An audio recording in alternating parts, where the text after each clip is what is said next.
अस्सलाम वालेकुम, मैं हूं रेहान तारिक और आप देख रहे हैं दस्तक। तहरीक इंसाफ बयानिए के एतबार से दोराहे पर खड़ी है।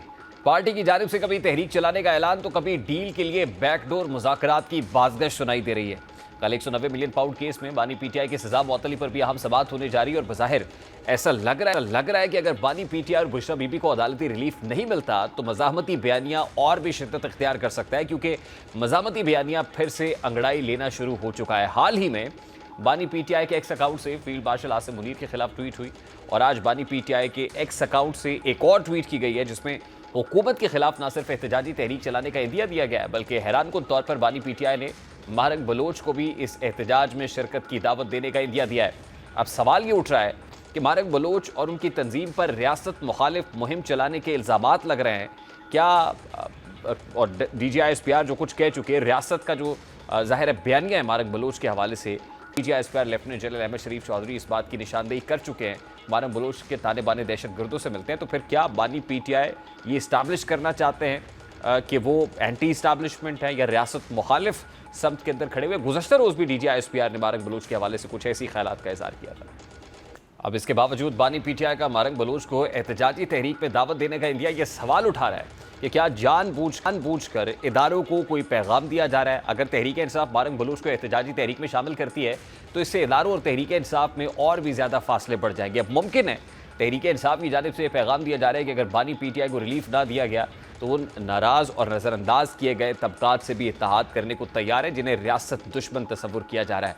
लेकिन अगर पीटीआई वाकई ऐसे अनासर को अपनी तहरीक में शामिल करती है तो ये पार्टी और रियासती इदारों के दरमियान ताल्लुकात को पॉइंट ऑफ नो रिटर्न तक ले जा सकता है। अब इस मज़ाहमती बयानिया का मकसद ये भी हो सकता है कि तहरीक इंसाफ मुमकिन डील की सूरत ये तासुर देना चाहती हो कि वो इदारों पर दबाव डालकर अपने सियासी मकासद हासिल करने में कामयाब हुई है, या फिर दूसरा पहलू ये भी हो सकता है कि तहरीक इंसाफ इदारों से डील चाहती है लेकिन इदारों की जानिब से कोई ग्रीन सिग्नल नहीं दिया जा रहा है, इसीलिए तहरीक इंसाफ मज़ाहमत और दबाव बढ़ाने का हरबा इस्तेमाल कर रही है। और आज उमर अयूब ने भी मीडिया से बात करते हुए मज़ाहमती अंदाज हुए कुछ ऐसी ही बातें की है कि हम पीछे हटने वाले नहीं हैं। ज़रा उसकी एक झलक भी आपके सामने रखता हूं। अब ये बात भी दुरुस्त है कि डील और मज़ाहमती सियासत पर पीटीआई में वाज़े तकसीम मौजूद है और यही वजह है कि जब भी बानी पीटीआई और इदारों में सालसी की पेशकश करने वाले मुतहर्रिक होते हैं तो पार्टी के अंदर से उन्हें मुतनाज़ा बनाने का काम भी तेज़ हो जाता है। जैसे कि वज़ीर आला KPK पर इदारों के ज़ेर असर रहने के इल्ज़ामात लगते रहे, इसी तरह अब पीटीआई के अंदर पाकिस्तानी नयाद अमरीकी बिजनेसमैन तनवीर अहमद के खिलाफ भी बातें होना शुरू हो चुकी हैं जो तहरीक इंसाफ और इस्टेब्लिशमेंट के दरमियान फासले खत्म करने की उम्मीद दिल में रखे माजी में कई मरतबा अडियाला जेल में बानी पीटीआई से मुलाकात कर चुके हैं। और ज़राए के मुताबिक तनवीर अहमद की बानी पीटीआई तक रसाई को पार्टी में बदनाम किया गया है। ज़राए के मुताबिक जेल में बानी पीटीआई को गुमराह किया गया है कि तनवीर अहमद ने टेलीविजन चैनल्स पर उनके खिलाफ बातें की हैं, यानी तनवीर अहमद को धोखेबाज बनाकर पेश करने की कोशिश की गई। ख्याल किया जा रहा है कि इसी तरह का तासुर न सिर्फ बानी पीटीआई का एक हमदर्द के मुतालिक नज़रिया ख़राब करेगा बल्कि दीगर सालसीन बशमूल अमरीका में मुकीम पाकिस्तानी डॉक्टर्स की भी हौसला शिकनी होगी जो तनवीर अहमद के साथ मिलकर बानी पीटीआई और इस्टेब्लिशमेंट के दरमियान कशीदगी को कम करने की कोशिश कर रहे हैं। जैसा कि अलीमा खान ने गुज़श्ता रोज़ मीडिया से गुफ्तगू करते हुए तनवीर अहमद को इस्टेब्लिशमेंट के करीब करार दिया और साथ ही इस बात की तरदीद की कि उन्होंने कभी भी मुलाकात बानी पीटीआई से नहीं कराई। दूसरी जानिब कुछ रोज़ कबल तनवीर अहमद खुद ये एतराफ़ कर चुके हैं कि उनकी बानी पीटीआई से मुलाकात अलीमा खान ने कराई थी। अब इस सारे मामले पर बात करेंगे। इस वक्त सीनियर सियासतदान मोहम्मद अली दुरानी साहब ने ज्वाइन किया है। अस्सलाम वालेकुम दुरानी साहब, बहुत बहुत शुक्रिया आपके वक्त के लिए। सबसे पहले तो ये स्टेटमेंट्स कुछ हमने कुछ साउंड चलवाए हैं तनवीर अहमद साहब का भी, अलीमा खान साहिबा का भी। अब ज़ाहिर है आप भी बड़ी कोशिश करते रहे कि तहरीक इंसाफ और इस्टेब्लिशमेंट के माबैन जो फासला है वो कम हो, खलीज कम हो, लेकिन जो लोग ये कोशिश करते हैं तासुर ये है कि उनको खुद पीटीआई कंट्रोवर्शियल कर देती है, जैसे तनवीर अहमद साहब को या अमरीकी नयाद डॉक्टर्स को किया जा रहा है। ये तासुर दुरुस्त है? बिस्मिल्लाहिर्रहमानिर्रहीम। असल में बात यह है कि इस्टेब्लिशमेंट और पीटीआई के दरमियान बातचीत और राब्ता या कोई ऐसी चीज, इसके बारे में मेरी तो बड़ी क्लियर ओपिनियन है कि ये कोई भी वो रास्ता नहीं है जो कुछ डिलीवर कर सके। इसके नतीजे में ना रिकंसिलिएशन होगी ना मामला आगे बढ़ेगा। इस मामले को आगे बढ़ाना इस वक्त सिर्फ एक ही सूरत में हो सकता है कि अगर पीटीआई और हुकूमत के दरमियान किसी किस्म का एक अंडरस्टैंडिंग बने और हुकूमत जो है वो स्पेस दे पीटीआई को और अपोजिशन को, ताकि अपोजिशन और हुकूमत करीब आकर मुल्क की बेहतरी के लिए काम कर सके। अब ये हुकूमत की इस वक्त कोशिश ये है कि पीटीआई को वो ले जाके बीएलए के साथ खड़ा कर दे या टीटीपी के साथ खड़ा कर दे या पाकिस्तान से जो मुल्क दुश्मन कुव्वतें हैं उनके अंदर उसको साबित कर दे। तो मैं समझता हूं कि अगर हुकूमत ये कोशिश करती है तो ये कोई अच्छी कोशिश नहीं। नहीं, लेकिन दुरानी देखिए, साहब, ये पोस्ट तो खुद एक्स अकाउंट से, बानी पीटीआई के अपने एक्स अकाउंट से हुई है, जिसमें वो महरंग बलोच को दावत दे रहे हैं कि उनके एहतजाज में शिरकत करे। ये कोशिश या ये साजिश हुकूमत तो नहीं कर रही, ये तो खुद पीटीआई कर रही है। देखिए ना, मैं इसके बारे में ये होता है कि जब आप, एक तो बात ये है कि जिसके अकाउंट से हो रहा है वो जेल में है, ठीक है। जेल में किसी बैठे हुए बंदे के किसी अकाउंट से कुछ आना लीगली क्या हैसियत रखता है वो आप बेहतर जानते हैं। दूसरी बात इस वक्त ये है कि अगर इस वक्त हुकूमत अगर ये करती है कि 50 पीटीआई के एमएनएस को डिस्क्वालीफाई कर देती है, जो सीटें हैं उन तमाम जो जो स्पेशल सीट्स हैं वो तमाम जो है हुकूमत अपने पास ले आती है। 26वीं आईनी तरमीम हुकूमत पहले ही कर चुकी हुई है। इसके बाद जो है आप कंप्लीटली अगर अपोजिशन को सफोकेट कर देंगे, अगर आप कंप्लीटली जो है पूरी पार्लियामेंट के ऊपर कब्जा कर लेंगे, उसके नतीजे में आप क्या समझते हैं कि फिर उसका रिजल्ट क्या होता है? क्यों पार्लियामेंट्स होती हैं, क्यों ऑपोजिशन होती है, क्यों ऑपोजिशन में बैठे हुए लोगों को तनकीद की इजाजत दी जाती है? इसलिए दी जाती है ताकि उसके नतीजे में मुल्क के अंदर सफोकेशन पैदा ना हो। हत्ता कि जो तो दहशतगर्दी में भी मुलविस हैं उनको, उनके लिए कोई मार्जिन नहीं है। लेकिन बहरहाल ये है कि आखिर में तो सबको बेस पे आना है। नहीं, और लेकिन दुरानी साहब, उनको हमने रीसेंट पास्ट में देखा है कि हुकूमत तो मुज़ाकरात के लिए बैठती है, तैयार भी है, फ्लेक्सिबल भी है, लेकिन पीटीआई हुकूमत से बात नहीं करना चाहती। वो कहते हैं एस्टैब्लिशमेंट से बात करेंगे, एस्टैब्लिशमेंट हमसे बात करे। देखिए, मेरा तो इसके बारे में बड़ी क्लियर ओपिनियन है कि हुकूमत को ग्रीन ऑलिव तो दिखाना चाहिए ना। कुछ हुकूमत ने सवाए जबानी जमा खर्ची के इस वक्त क्या किया अब तक?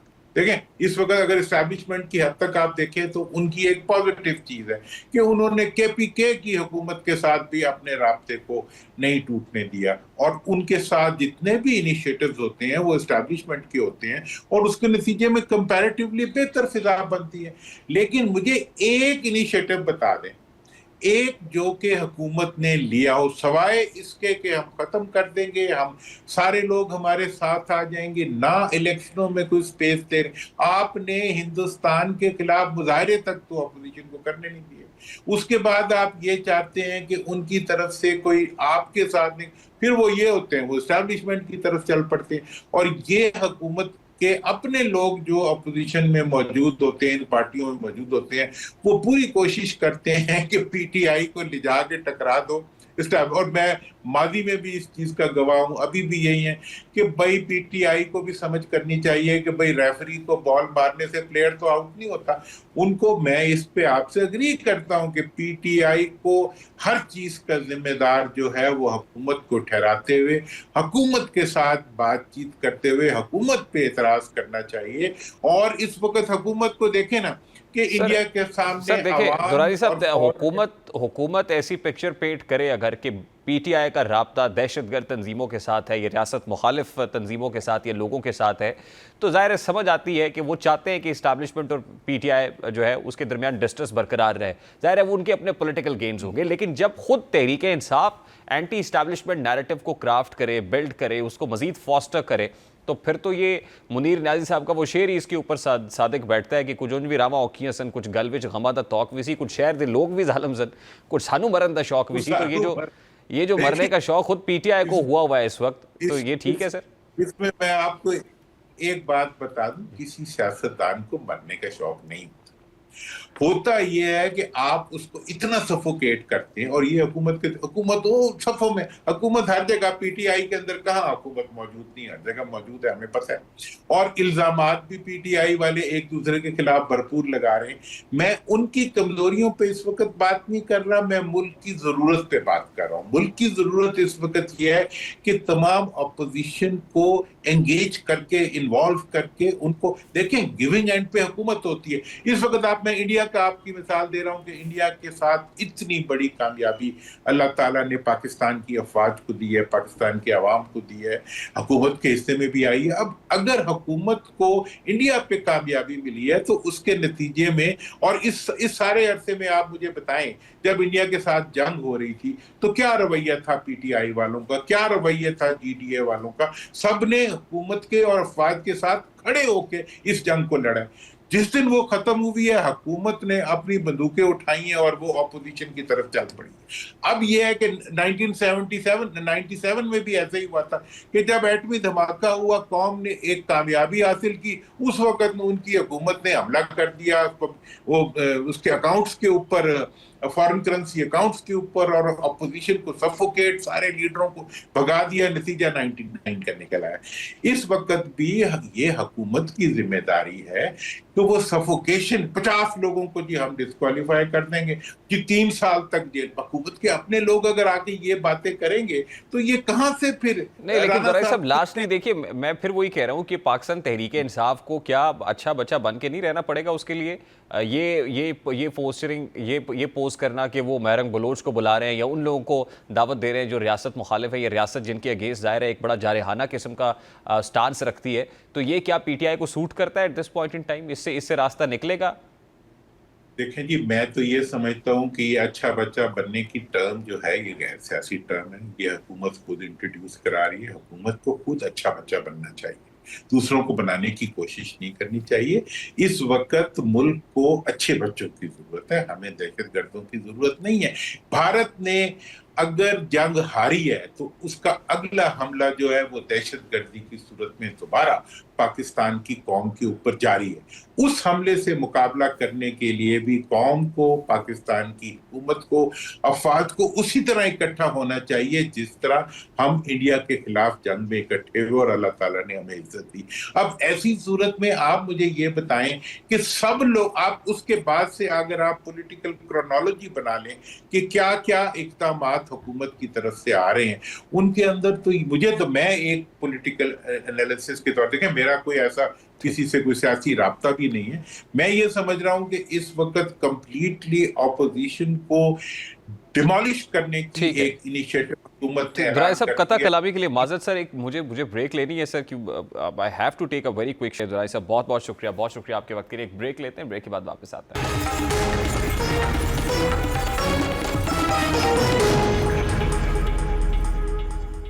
सोशल मीडिया की चकाचौंध दुनिया भर में उभरती हुई टिकटॉक स्टार सना यूसुफ की जिंदगी निहायत इंदोहनाक और पुरतशद्दुद अंदाज में खत्म कर दी गई। ये अफसोसनाक सानहा अवामी सतह पर एक बड़ा सदमा बनकर सामने आया है। इब्तदाई इत्तलात के मुताबिक सना यूसुफ को मुबैना तौर पर उमर हयात नामी शख्स ने फायरिंग करके कत्ल किया, लेकिन वाक़े के चंद घंटों बाद ही पुलिस ने फौरी कार्रवाई करते हुए मुल्जिम हयात की सीसीटीवी फुटेज की मदद से गिरफ्तारी की और फिर आज इस हाई प्रोफाइल केस की समाअत duty judicial magistrate Ahmad Shahzad की अदालत में हुई, जहां मुल्जिम को सख्त सिक्योरिटी में चेहरा ढांप कर पेश किया गया। समाअत के दौरान तफ्तीशी अफसर फ़खर अब्बास ने अदालत से मुल्जिम की शनाख्त परेड के लिए इस्तदा की, जिसे मंजूर करते हुए अदालत ने उमर हयात को 14 रोज़ा जुडिशल रिमांड पर जेल भेजने का हुक्म सादिर किया। अदालत ने मजीद हिदायत दी है कि शनाख्त परेड मुकम्मल होने के बाद अगली समाअत में तफ्तीशी पेशरफ्त रिपोर्ट भी पेश की जाए। अब सवाल ये है कि इस कत्ल की वजह क्या थी? तो पुलिस तफ्तीश और आईजी इस्लामाबाद सैयद अल अज़वी के मुताबिक ये केस बार बार मुस्तरद किए जाने पर इंतकामी रद्द-ए-अमल का नतीजा है। आईजी इस्लामाबाद इस मुतालिक क्या कह रहे हैं, ज़रा सबसे पहले उसकी एक झलक आपके सामने रखता हूँ। अब तफ्तीश के मुताबिक मुल्जिम उमर हयात काफ़ी अरसे से सोशल मीडिया के जरिए सना यूसुफ से रब्ते की कोशिश कर रहा था। वो मुसलसल उसे पैगामात भेज रहा था, लेकिन सना ने हर बार इसकी कोशिशों को नज़रअंदाज किया और बातचीत से गुरेज किया। इब्तदाई तफ्तीश में यह भी मुनकशफ हुआ है कि मुल्जिम मेहमान के रूप में सना यूसुफ के घर दाखिल हुआ और इंतहाई करीब से फायरिंग करते हुए उसे अपनी नींद सुला दिया। अब यकतरफा मोहब्बत से दिल बर्दाश्ता होकर मुल्जिम ने सना यूसुफ को कत्ल किया। सवाल यह है कि मोहब्बत में नाकामी में जुनून इस हद तक बढ़ जाना कि कोई किसी का कत्ल कर दे, ये तशवीशनाक बात है। और जाहिर है ड्रामा और फिल्म्स में जिस तरह का मवाद दिखाया जाता है, ये एक और ज़ाहिर है पर्सपेक्टिव है, ये एक और तरीके से भी इसको देखा जा रहा है कि वो कंटेंट जो है वो मौजब बनता है। ख़ास तौर पे जो मर्दाना उजारादारी और ख़वातीन के साथ जिस्मानी और जज्बाती तशद्दुद के मनाजिर को रोमानवी तासुर के साथ पेश किया जाता है और यही मवाद नौजवानों में मनफी तासुर को उभारता है और इस कत्ल को भी इस नामुनासिब मवाद की वजह करार दिया जा रहा है। और दिलचस्प बात यह है कि अदाकार भी फिल्म्स और ड्रामों के मवाद पर सवाल उठा रहे हैं। जैसा कि अदाकारा मावरा हुसैन ने सोशल मीडिया प्लेटफॉर्म इंस्टाग्राम पर लिखा कि हम सब ने इस चीज़ में अपना हिस्सा डाला है कि जो मर्द इनकार ना सुन सके, हमारा कंटेंट अब भी ज़बरदस्ती के रिश्तों, जहरीली मोहब्बत और मर्दों की उजारादारी वाले रवैये को रोमांटिक बनाकर पेश करता है। ये इसी का असर है। अदाकारा ने लिखा कि एक 17 साल की लड़की सिर्फ इसलिए कत्ल कर दी गई क्योंकि एक लड़के की सोच ये है कि मुस्तरद होने पर ये करना ठीक है। फिर इसी तरह अदाकारा एमन सलीम भी पाकिस्तानी ड्रामा और फिल्म्स के मनफी कंटेंट पर बरस पड़ी। उन्होंने अपने रद्द-ए-अमल का इजहार करते हुए लिखा है कि हमारे टीवी ड्रामे किस तरह तशद्दुद को रुबानवी बनाते हैं और आज एक नौजवान लड़की को सिर्फ ना कहने की वजह से कत्ल कर दिया गया। यही वो मसला है जिसकी तरफ इशारा कर रही थी।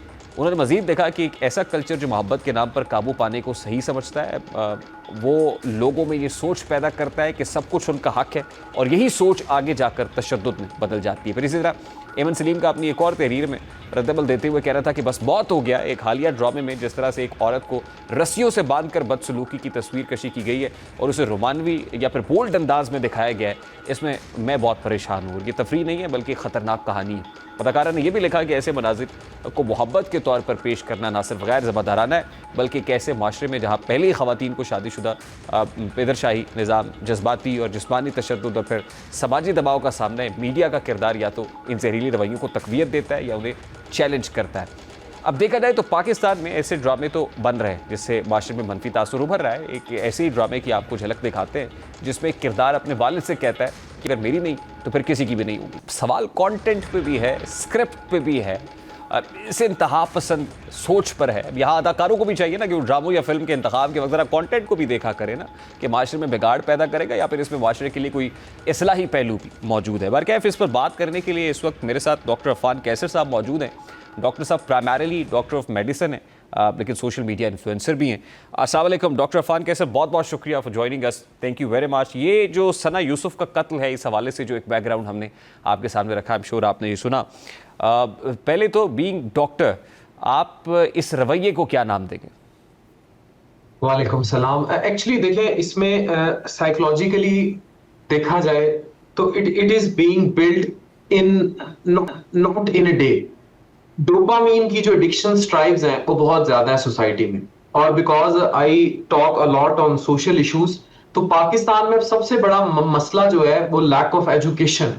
अच्छा, कोई ड्रामा, कोई फिल्म, अभी आपने इतने सारे ड्रामास के क्लिप दिखाए, और जैसे एनिमल मूवी भी एक इंडिया की थी जिसमें बहुत ज्यादा ये प्रोवोकेशन तो जरूर मौजूद है, लेकिन इंसानी जानवर को अब आर्टिफिशियल इंटेलिजेंस और ये सब कुछ आ गया है, उसको कंट्रोल करने के लिए जो मीडियम्स और मोड्स हैं उनमें सबसे बेस्ट मीडियम एजुकेशन और तरबियत। You can not stop all this by हम ड्रामास बंद कर दें या हम सोशल मीडिया का इस्तेमाल लोगों का बंद करा दें।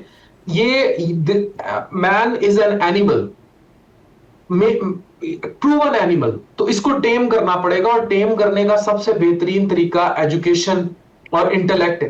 यकीनी तौर पर इस तरह की चीजें प्रोवोकेशन का बाइस बनती हैं जो इस तरह के रवैयों को जन्म देती हैं, लेकिन जब तक हम लोगों को के अंदर शऊर नहीं लेकर आएंगे, एजुकेशन नहीं लेकर आएंगे, तब तक इस तरह के वाकयात होते रहेंगे। लेकिन जो सना का वाकया है वो बड़ा डिफरेंट किस्म का वाकया है। उसमें एक बहुत बड़ा आंसर पाया जाता है रिजेक्शन को लेकर, सेक्सुअल जेलिसी का। इस पर पाकिस्तान में बहुत कम बात की गई है, और ये जो जेलिसी होती है कि भाई अगर ये मेरी नहीं तो किसी और की कैसे, वो लेकर भी एक रिवेंज का आंसर है। लेकिन एक और बहुत बड़ा फैक्टर है कि जो सोशल मीडिया का इस्तेमाल है, चाहे नेगेटिव हो चाहे पॉजिटिव हो, स्पेशली अगर आप पॉजिटिव बीट पर कर रहे हैं then it's fine. Sana was using it as an influencer only.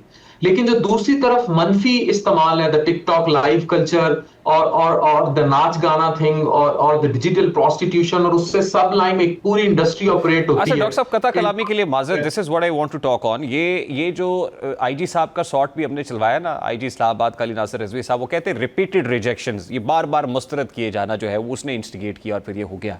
अब देखिए, ये आपने बात की सोशल मीडिया का इस्तेमाल। अब ये क्या अब मैं ये सोच रहा हूँ कि सना यूसुफ को एक शख्स बार बार अप्रोच कर रहा है, बार बार मैसेज कर रहा है। अब वो लड़की जो एक सोशल मीडिया इन्फ्लुएंसर है, आई एम श्योर कि वो जाहिर है वो रैंडम शायद मैसेजेस का जवाब देती भी नहीं होंगी फिर, और ये बार बार अगर कोई तंग कर रहा है, उसके पास क्या ऑप्शन है? वो रिजेक्ट ना करे, क्या करे, वो क्या करती है उस मौके पर? सोशल मीडिया का? बिल्कुल, जी। उसका जहां तक ताल्लुक है, दैट इज वेरी फाइन, उसका कंटेंट भी बड़ा फाइन था।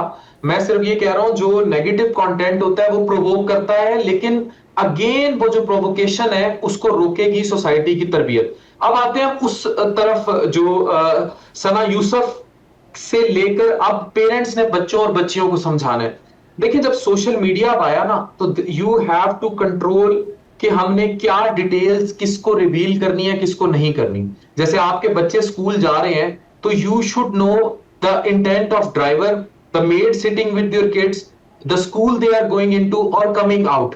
18 साल से नीचे जो भी बच्चे सोशल मीडिया इस्तेमाल करते हैं, they may use, but under parental guidance.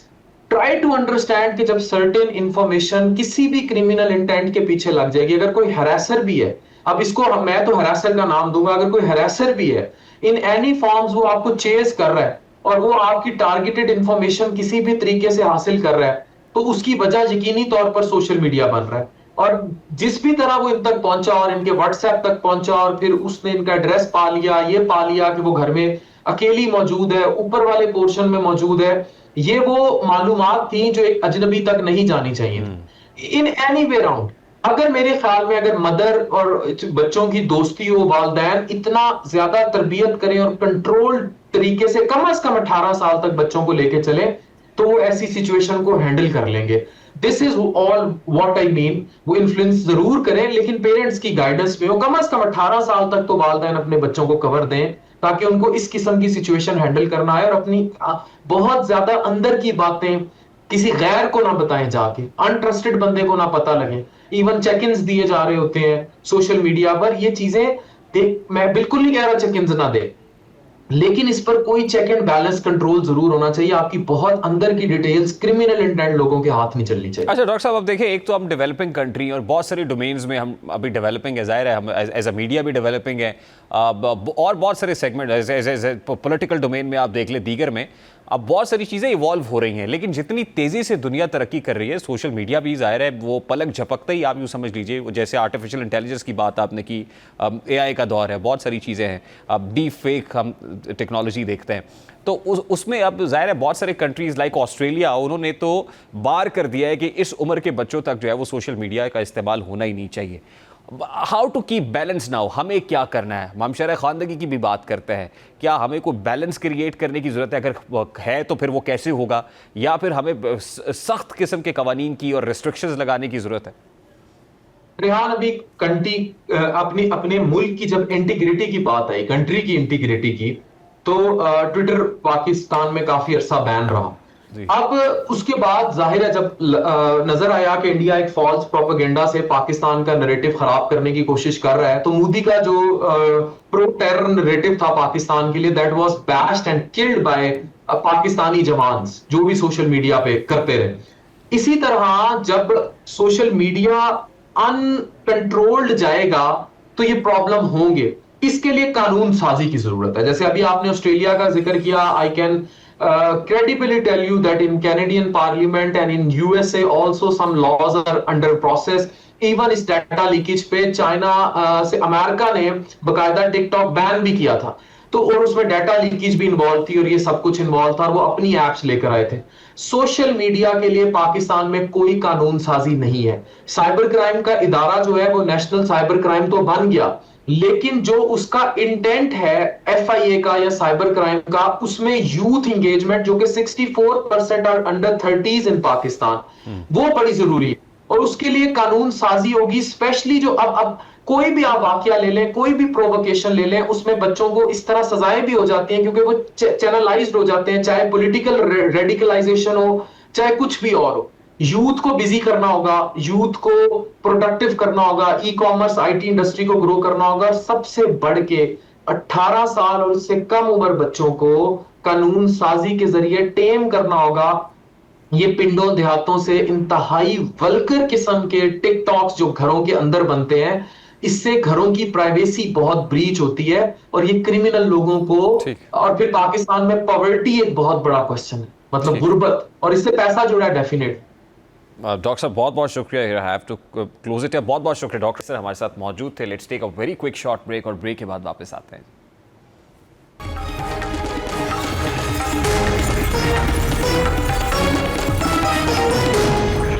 Budget पर आईएमएफ और हुकूमत में डेडलॉक खत्म हो गया और अब आइंदा बजट 10 जून को ही पेश किया जाएगा। बजट की तैयारियां जारी हैं और आज वजीर आजम शहबाज शरीफ की ज़ेर सदारत कौमी इक्तिसादी काउंसिल का इजलास हुआ, जिसमें चारों सूबों के वज़राए आला भी शरीक थे। और इस इजलास में कौमी तरक्याती प्लान PSDP मैक्रो इकनॉमिक अहदाफ का जायजा लिया गया। अब नए वफाकी बजट का हुजम 17.5 खरब रुपए मुकर्रर करने का तखमीना लगाया गया है। ज़राए के मुताबिक माली साल 2025-26 के लिए FBR का हदफ 14.1 खरब। IMF मुशावरत से आइंदा माली साल के लिए बजट तैयार किया गया है। अब आइंदा बजट में दिफाई बजट, सूद अदायगी, तरक्याती बजट और छोटी गाड़ियों पर टैक्स बढ़ाया जाएगा। छोटी गाड़ियों पर सेल्स टैक्स 12.5% से बढ़ाकर 18% किया जाएगा। इसमें कोई शक नहीं है कि आइंदा बजट भी IMF के ज़ेर असर होगा, क्योंकि IMF ने बजट में पाकिस्तान से बड़े मुतालबे भी कर दिए हैं और इन मुतालबात में सूबाई हुकूमतों को गैस और बिजली पर हर तरह की सब्सिडी से रोक दिया गया है, जबकि सरकारी खिदमतें देने पर भी पाबंदी आयद कर दी है। इसके अलावा IMF ने विफाक और फिर सूबाई बजट में तमाम तयशुदा शराइत पर अमल दरामद की यकीन दहानी भी मांग ली है। इसके साथ साथ अब तमाम पार्लिमानी सियासी जमातों को एतमाद में लेकर बजट सूबाई असम्बली से मंजूर कराना होगा। इसके अलावा IMF का सूबाई हुकूमतों से अखराजात कम करने का मुतालबा भी है और नए कारोबार के लिए आसानी और रुकावटों को दूर करने का मुतालबा भी किया है। IMF ने हुकूमत को अकाउंट्स को डिजिटलाइज करने और सूबों को आइंदा माली साल के वफाकी बजट के अहदाफ हासिल करने में मुकम्मल मावनत करने की हिदायत कर दी है। अब इसके अलावा हुकूमत ने आइंदा माली साल 2025-26 के वफाकी बजट में जो पेट्रोलियम मसनूआत पर 2.5 रुपये फी लीटर कार्बन लेवी है वो आयद करने का इम्कान जाहिर किया है और ज़राए का कहना है कि दूसरे साल कार्बन लेवी बढ़ाकर 5 रुपये फी लीटर आयद कर दी जाएगी। अब अगर कार्बन लेवी बढ़ती है तो इससे मनफी असरात पड़ेंगे, जैसा कि मुल्की मईशत फैली महंगाई, बेरोज़गारी और माली दबाव जैसे चैलेंजेस का सामना कर रही है। ऐसे में हुकूमत की जानिब से पेट्रोलियम मसनूआत पर कार्बन लेवी आयद किए जाने का इम्कान एक और माशी झटका साबित हो सकता है। हुकूमती ज़राए का कहना है कि सिर्फ कार्बन लेवी से आइंदा साल 35 रुपये तक रेवेन्यू हासिल किया जा सकता है। लगता यही है कि IMF से जो मामला तय हुए हैं, हुकूमत जो इकदाम लेगी टैक्स कलेक्शन के लिए, उससे इन्फ्लेशनरी प्रेशर एक आम आदमी के ऊपर बहुत बढ़ जाएगा। अभी एक ब्रेक लेंगे, ब्रेक के बाद वापस आएंगे, गुफ्तगू को कंटिन्यू करेंगे हमारे साथ।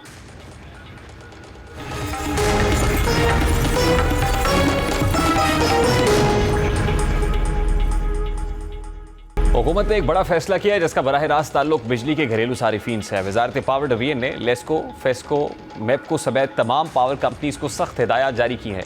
अब एक घर में एक से ज़ायद सिंगल फेज़ मीटर नस्ब नहीं किए जाएंगे। हुकूमत की बकौल ये फैसला सिर्फ किसी तकनीकी बुनियाद पर नहीं बल्कि एक ख़ास रुझान को रोकने के लिए किया गया है, जिसके ज़रिए कई सारिफीन हुकूमती रिलीफ स्कीम का गलत इस्तेमाल कर रहे थे। असल मामला कुछ यूँ है कि हुकूमत ने कम आमदन वाले रिलीफ देने के लिए एक स्कीम शुरू की, जिसके तहत 200 यूनिट से कम बिजली इस्तेमाल करने वालों को सब्सिडी दी जाती है। लेकिन हुकूमत की बकौल कई सारिफीन ने इस स्कीम का फ़ायदा उठाने के लिए अपने घरों में 3-3, 4-4 मीटर्स लगवा लिए। हर मीटर पर 200 से कम यूनिट इस्तेमाल किए गए ताकि वो सब्सिडी के अहल बन सके, जबकि मजमूई तौर पर वो 700 से 800 यूनिट तक बिजली इस्तेमाल कर रहे थे। यूँ हुकूमत को शदीद माली नुकसान हो रहा था।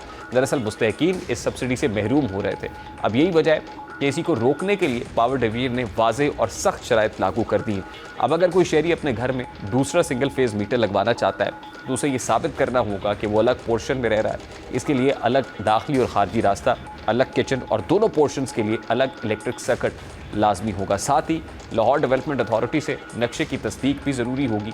इसके अलावा वहाँ रहने वाले ख़ानदान 50 रुपये के स्टाम्प पेपर पर हलफनामा देगा कि वो वाकई अलग अलग है।